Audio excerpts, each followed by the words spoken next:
Okay, what's good, everyone? It's Nigel here, Trinidad Empowerment Network. So what we saw last night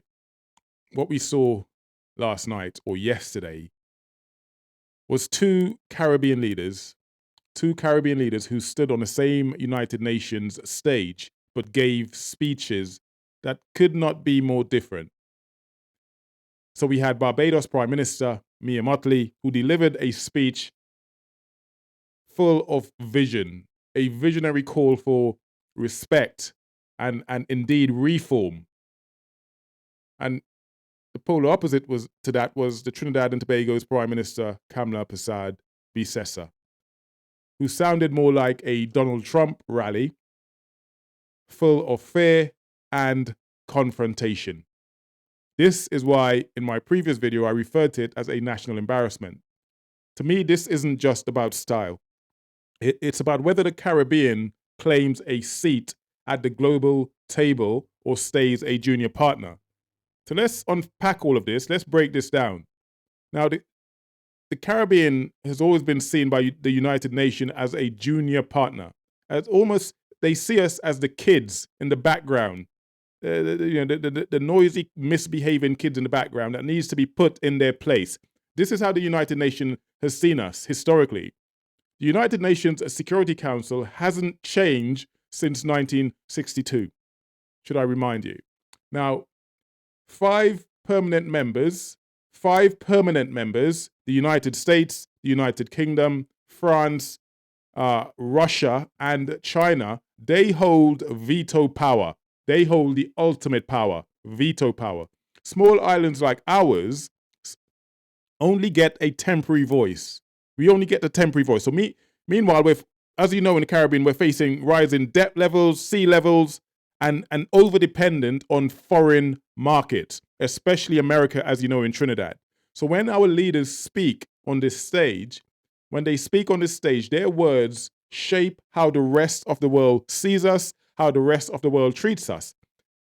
So if we're looking at investment, et cetera, people to invest in our country, we need to almost big up the island in a way that people think, oh yes, they're making progress and I will invest in that island. It's investable. Mottley came with a clear agenda. She told the UN, you cannot ask us to show up for the family photos and votes when you need them and then exclude us from the family's decision-making as if you are the grown-ups and we are the children. And she couldn't have said it any more, perfectly. We are not minors. And that's a direct demand for equality. Treat us with respect. She called for permanent Security Council seats, which is needed for small island states and African nations, because in today's world, it's multipolar. It's not America or UK or the West. It's a multipolar world we live in. And she warned about the US and Venezuelan military, the build-up in the southern Caribbean, not the eastern. We're not in the eastern Caribbean, by the way, Prime Minister.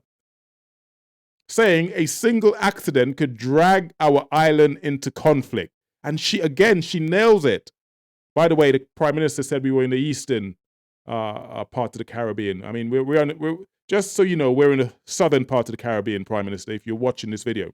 Here is a video of Mottley.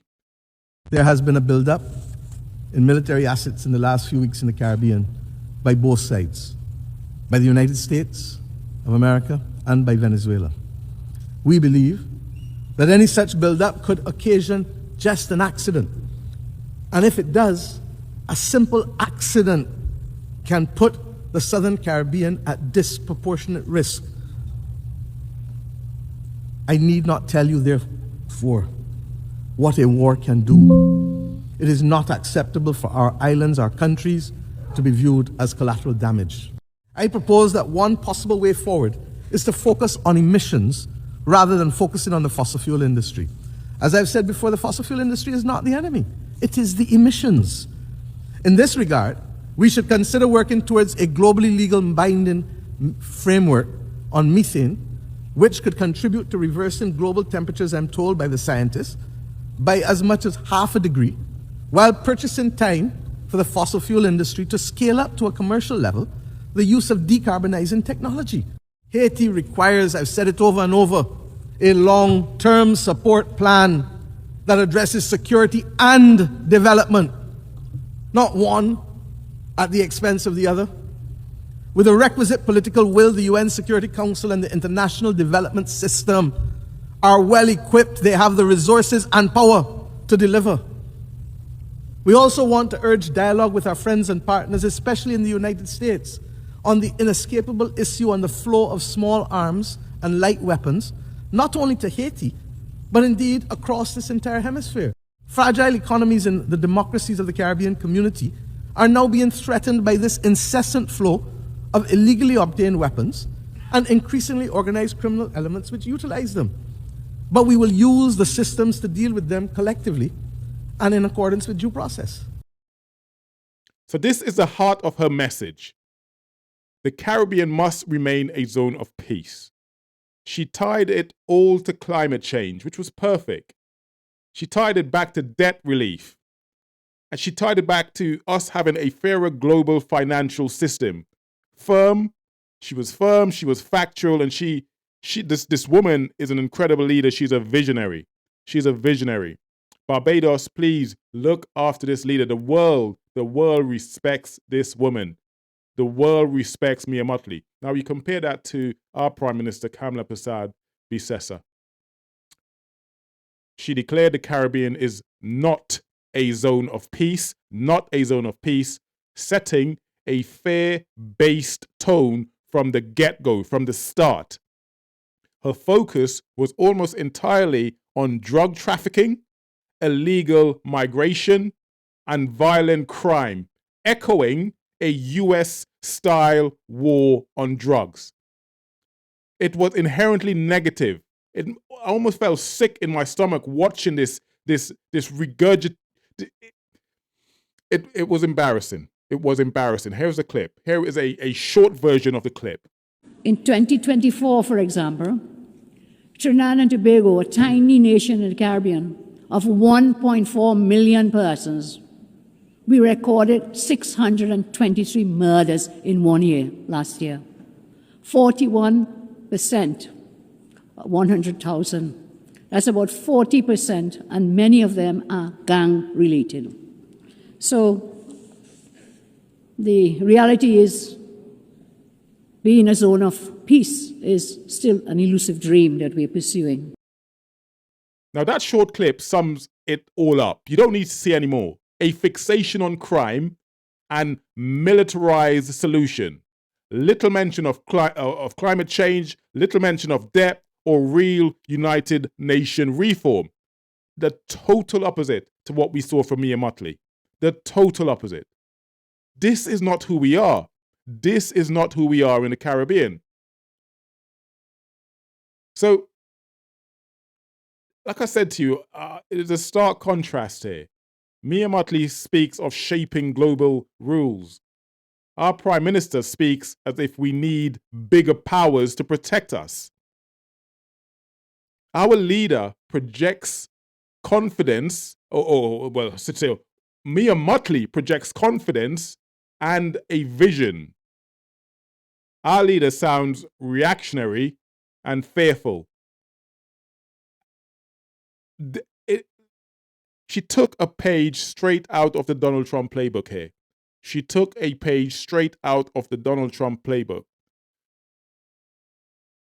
And for any of you asking yourself, why does this all matter? It matters because it matters how we represent ourselves on the world stage.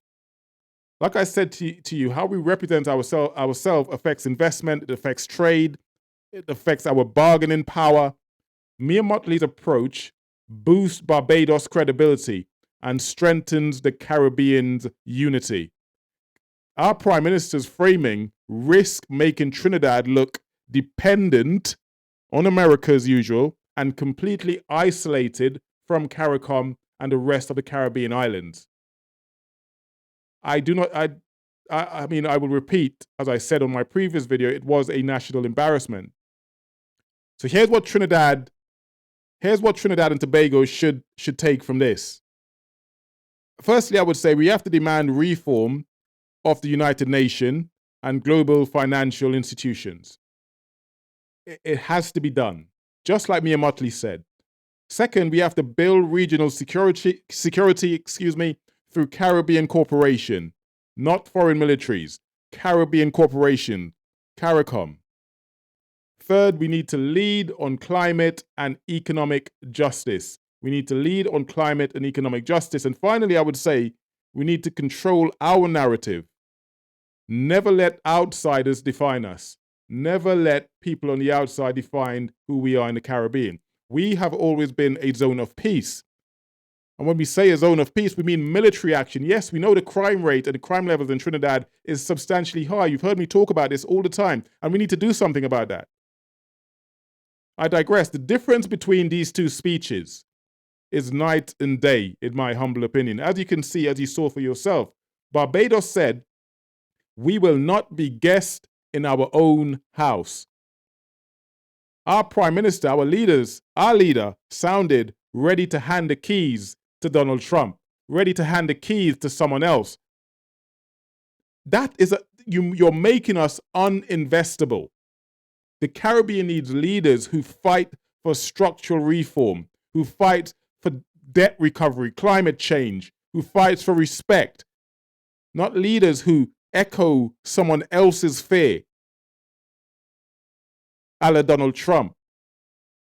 So which future, you should ask yourself, which future do we want for Trinidad and Tobago? One where we stand as equals, or one where we keep reacting to someone else's agenda? And this is a pivotal moment we find ourselves here in Trinidad and Tobago. Now, I'm all for dealing with the domestic issues we have, but when you go onto an international stage, this is where you have to change the tone. Yes, we do have domestic issues, and we know the issues we have in Trinidad with crime. Crime is through the roof, and everyone's worried, everyone's scared. We need to do something about it. But going on to the UN and talking about the murder rate in Trinidad, what do we achieve from that? No one's coming to save us. No one's coming to save us. Certainly not America. They have got problems of their own. They are not coming to save us. So this nonsense of kowtowing to Donald Trump, hoping that it makes no sense. It literally makes no sense. America is not our savior. He's not coming to save us. The domestic issues we have has to be handled domestically, and it can be handled domestically. The rise in crime can be handled domestically, but we have to deal with the root causes of these issues. We have to deal with the root causes of these issues. And for anyone to believe that Marco Rubio, the US Secretary of State, or Donald Trump, or whoever you see in the news talking about, the Prime Minister is going to talk to X, Y, and Z, they're not going to save Trinidad. We have to save ourselves. And this Prime Minister is not doing that. And this is why I took the stance I took yesterday. This is why I called this speech a national embarrassment. I cannot be any clearer on that. That will always be my stance. It's a national embarrassment. That was not the stage to talk about our domestic issues. It was a stage to call for calm in the southern Caribbean waters between America and Venezuela. It's a place to call for diplomacy.